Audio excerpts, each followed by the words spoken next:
Hi everyone, Dave from Daily Tech TV here. Now, I mentioned about 2 weeks ago that when I get a lot of questions on one subject, I'll create a Q&A video just for that subject, and that's happened again.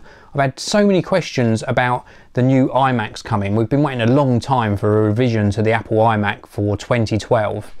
And I selected the 4 best questions that I received about the new iMac, the 2012 version, which may well be out by the time you watch this video, so some of this might not be quite accurate, but I think I've got it pretty much spot on.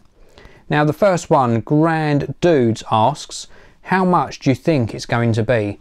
Well, normally when Apple bring out new products, so they do maybe a processor upgrade, improvement to the graphics card and a general overall speed bump, normally prices either stay the same or in some cases they come down a little bit. We saw this with the MacBook Air, that came down in price when they released the new 2012 models. So with the iMac, I think the prices are going to stay the same or very, very similar. I don't think we'll see a price hike. Next question comes from Gin37UK. Will we see higher resolution displays? Now I think the reason you've asked this question is because when Apple upgraded the MacBook Pro line, they introduced the new Retina display MacBook Pro with a crazy resolution screen. But what you've got to remember is the iMac screen in the 21.5 inch and the 27 inch version is a massive screen, and I don't think the technology is quite there yet or quite affordable enough to introduce really high res displays or higher resolution displays into the new iMacs. So I think the resolutions are going to stay the same. Next question comes from Copa3211. Do you think I should buy an iMac like now or wait for the new one this year? Thanks in advance. Well, this sort of question comes up quite a lot, and it relates to the iMac obviously because there are new ones due, but people often ask this about the whole Mac lineup to me. Should I buy now or should I wait for the new one? And my answer is always the same.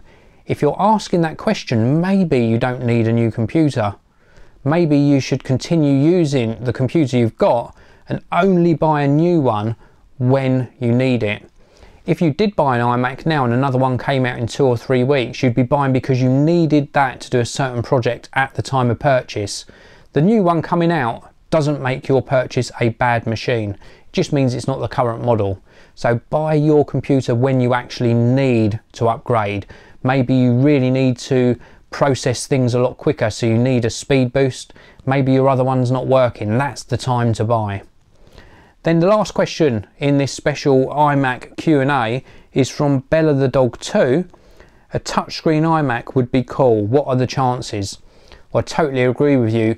Touchscreen computers are becoming more commonplace nowadays, especially in the Windows market. We see touchscreen displays and touchscreen computers where they've done these all-in-one computers, and they are reasonably good to use. And I don't think we're going to see it with the next generation of iMacs, i.e. the 2012 release. But when Apple upgrade Mac OS X again, they're going to introduce more features to bring it more in line with iOS. I'm pretty sure they're going to do that. So maybe the 2013 iMacs might be the time when we see a touchscreen version of the iMac available, so that we can reach out and touch those iOS-like icons on the screen. So I think it will happen at some stage, but not in 2012. So thanks for all of those questions. Let me know if you're looking forward to the new iMac. Are you going to buy one when it comes out? And what sort of features are you looking for in the new 2012 iMac? Do you think I've got any of my predictions right or wrong? Thank you very much for watching. I'll see you all in the next Q&A.